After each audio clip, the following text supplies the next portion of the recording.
Okay, guys, look, we need to talk and I need to apologize. I was wrong about one very specific thing. Perhaps more than that, let's be honest.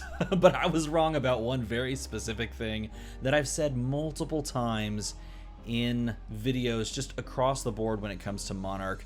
And I want to come on here and talk to you about what I was wrong about, because this is even more exciting than what I had thought they had originally planned. I don't want to put words in LSS's mouth because it looks like that's not the case, and that has me pretty hyped. And the reason I'm wrong, or the way I found out, is because of this girl. Levia is a new hero, and we're going to talk about her, and we're going to talk about why she showed me something really, really cool about the world that we are playing this game in. So, first things first, let's talk about Levia. I'm going to pop this on the screen real fast. Pretty sure I have it right here. Boom. Okay, so check this out. Levia is she's a Shadowborn abomination. She's a Shadow Brute. Okay, so she is a brute, but a Shadow Brute, which we'll talk about what that might mean here in a moment, and it has me so excited. It has me so excited. Oh my god. Okay, Shadow Brute, and she has just a killer backstory, which you can read both here on the website, and if you click the little story button as well, there's like an extended story, but this is a nice little blurb, and I'm totally covering up a portion of it. She was spoiled very recently, I mean like a couple of hours ago. The Rad Brad posted this spoiler in one of his gameplay videos, and in fact I think that's actually a really, really smart way to do a spoiler if you are a channel that doesn't do flesh and blood content or card game content at all. Like if you're all about video game gameplay and you want to like spoil a card, if you just make a card game spoiler video, no one on your channel, or I don't say no one, that's a hyperbole, less people are going to watch that video than if you do what he did, where he put it at the beginning of one of his normal gameplay videos. And because he did that, more people are likely to see this and have an authentic reaction to it, rather than just expecting like, oh, this is an advertisement, or oh, this is a like a sponsored video sort of a thing, right? And so apparently he's been playing Flesh and Blood for the better part of, I guess at this point, like 6 or 7 months. He says in the video that he got into it back in like October, November with some friends, which I think is super cool.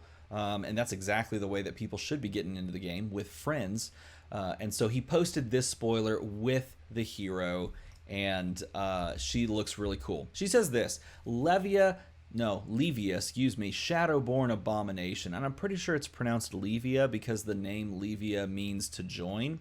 And I looked it up on like a baby name thing. Like, my wife and I are going to have our third child soon, and so we have baby names just pulled up in like random spots. By the way, if you want to suggest a baby name for us, we're having a boy, leave it in a comment below. We'll take your suggestions and we'll put them with the other suggestions, and we'll try to figure it out. But Levia here, Shadowborn abomination, 4 intellect, 40 health, adult, and then 20 health, young Shadow Brute hero, which is incredibly exciting. Shadow Brute.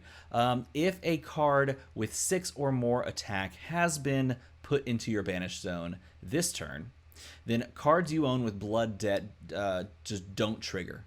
They just like don't do anything. They just lose blood debt, which is really cool because blood debt is a keyword wherein if they're in your banished zone at the end of your turn, you take a damage from them, or you lose a health is really the text. So you'll lose health for every blood debt card you have in your banished zone. But if you can banish a 6 attack action card with Levia here during your turn, it turns off the blood debt effect, which is really, really good if you're planning on playing Blitz. Let's just put it that way. It's really good if you're planning on playing Blitz. Now, why is this changing my perspective on the game and the world that we are in? Well, it's not actually to do with the hero per se, though it is after you take sort of the next logical step forward. It's really, it has everything to do with this right here. I'm just going to scroll down. I'm going to go here. I'm going to scroll down. Okay. So we have the hero highlights, and this is where things just absolutely just exploded for me right here. So the first one says hunger for power. The hunger that possesses Levia will only be satisfied when everything has been devoured, including existence itself. Manage your graveyard carefully to gorge upon, else you may find your shadow demon consuming you. And then this is the one. Are you ready? Pay your debt. There is no such thing as a free lunch. And in Irathiel, the currency is power or blood. Okay, stop. Everything, just stop it all. Stop everything right now. In Irathiel, what does this mean? This right here just completely changed everything that I thought. And here's why. So I'm going to I'm going to change the screen real quick. Hold on. So this screen at the end of the Viserai storyline, this screen has the same word. This is the first occurrence of the word Irathiel. I don't know if that's how you pronounce it, but that's what I'm going for. It's the first occurrence of this word. And when I read this story and then like just kept reading it and thinking about it, my first thought was, okay, this thing is Irathiel. Okay, and we have a big like central villain of the story. And, you know, like all of the various like regions of Wraith are going to team up and fight this villain. And that's like half right. Except it's not. Except it's not half right. Because if we're to believe this, and look, I'm going to do it again. Boop, bop, beep. If we're to believe what we read here, Irathiel is not the name of an entity. It is a place. Okay, it's a place that was only accessible if you took and shattered a mirror. If you took and you broke this mirror, which happens right here, and in this ritual, you've opened a gateway to this place. And are you ready? This is the part. Oh my God, this is the part. This is the moment. You opened a gateway to a mirror world that is a dark version of Wraith. Are you seeing why we have a shadow brute? Because it's the foil of the brute. Is this real life? Like, is this the story? Because I thought it was going to be like an Avengers-style team-up against a big bad guy that wants to take over the world. And look, it still may be that if you read her card and the cards that go with her. It could still definitely be that. But I think it's more than that.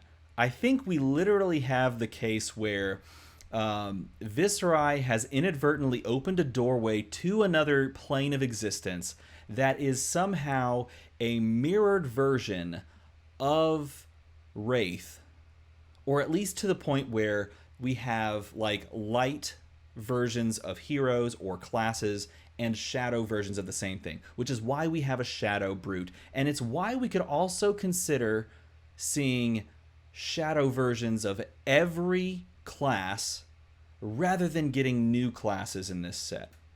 And we can take it one step further. If Irathiel is a place, that is the kingdom fighting against the kingdom of Wraith, or the continent or plane of existence fighting against the plane of existence of Wraith, which means the name Kingdoms for the next set represents these two kingdoms or planes of existence at war, the light version and the dark version, struggling to figure out which will come out on top, because Viserai broke a dumb like giant glass thing. Okay, I'm like, what the stained glass window that he breaks in this story was a freaking portal to another plane of existence, and the equilibrium has been cracked, and now we have to sift through the wreckage and figure out who's going to come out on top.